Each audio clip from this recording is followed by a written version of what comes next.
Present time में जो अपने आप को ज़्यादा बड़ा दिखाने की या फिर फेमस दिखाने की कोशिश करता है, वह अटेंशन लेने की सबसे ज़्यादा कोशिश करता है या फिर वो विवाद में घिरा रहता है। जैसे कि कुछ एग्जाम्पल मैं दूं,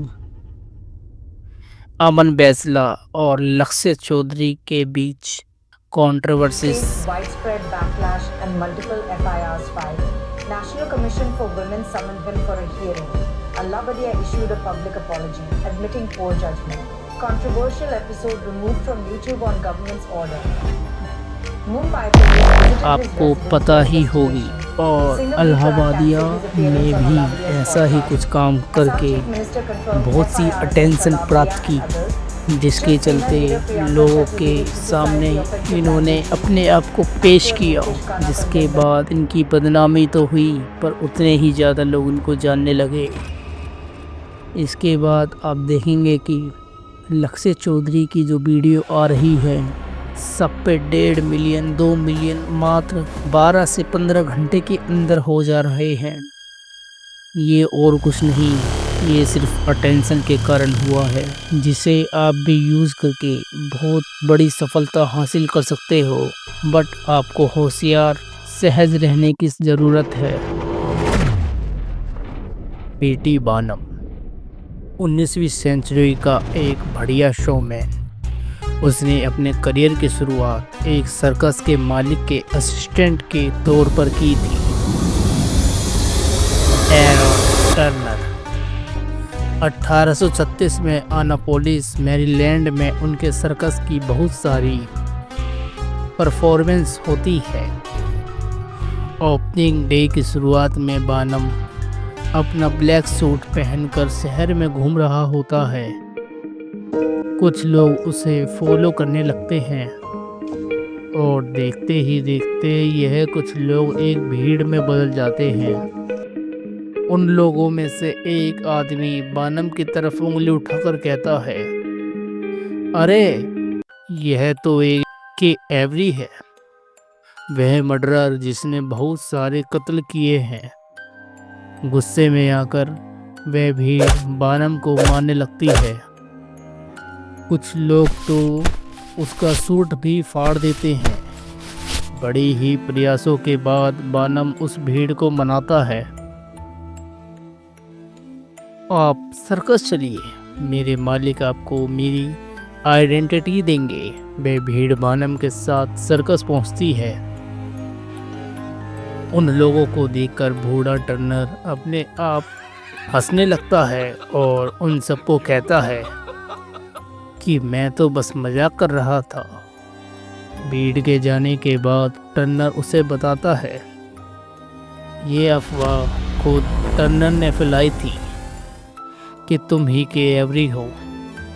फटे सूट में खड़ा बानम, जिसने अपनी जान जैसे तैसे बचाई हो, उसे ये मजाक बिल्कुल पसंद नहीं आता और वह गुस्से में टर्नर से पूछता है, तुम्हें ये सब मजाक लगता है? इसमें मेरी जान भी जा सकती थी। टर्नर जब उसे समझाते हुए कहता है, प्यारे बानम, एक चीज़ हमेशा याद रखो, हमें कामयाबी के लिए सिर्फ एक चीज़ चाहिए, बदनामी। और टर्नर सही था। उसके बाद हर रात जो उन्होंने अनापोलिस में परफॉर्मेंस दी, बड़ी भीड़ ने उनका स्वागत किया।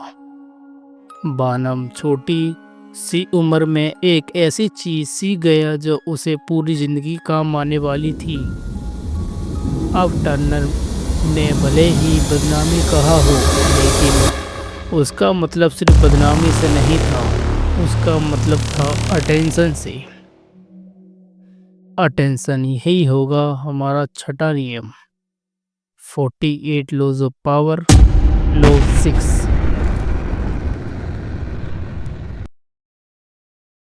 है जो चीज़ दिखाई ना दे वह ना के बराबर है। अपने आप को कभी भीड़ में खोने ना दें।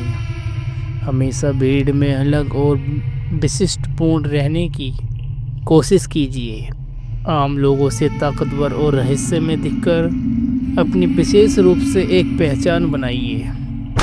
जो सबका ध्यान केंद्रित करने की क्षमता रखे, हमेशा लोगों की नज़रों में रहे, फिर चाहे आपको उसके लिए अपनी पहचान को बुरा या फिर विवादित ही क्यों ना दिखाना पड़े। पीछे मत हटिए, ताकत के मामले में बदनामी से बेनामी ज़्यादा बेहतर है। अटेंशन, फिर चाहे वह पॉजिटिव हो या फिर नेगेटिव हो, लेकिन ये अटेंशन जितनी आपके लिए इम्पोर्टेंट है उतनी ही आपके दुश्मनों के लिए। इसलिए कोशिश करें कि वह अटेंशन में ना रहे। अपने दुश्मनों की तुलना में अपनी पोजीशन को पहचानिए। अगर आप सुपीरियर पोजीशन में हैं तो कोशिश कीजिए कि आपके दुश्मन कभी अटेंशन ना ले पाए, ताकि आपकी पोजीशन बरकरार रहे।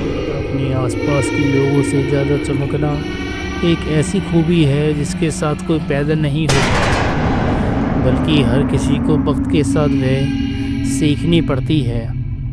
यह सोचना कि आपकी पहचान बुरी या फिर विवादित नहीं होनी चाहिए, ये बेवकूफ़ी नहीं बल्कि गलती है। सारे तरीके की अटेंशन ही होते हैं, उनमें डिस्क्रिमिनेशन मत कीजिए। इस आम और परिचित दुनिया में जो चीज़ रहस्य में दिखती है वह तुरंत ही आकर्षण का केंद्र बन जाती है। अपने सारे पत्ते कभी मत खोलिए।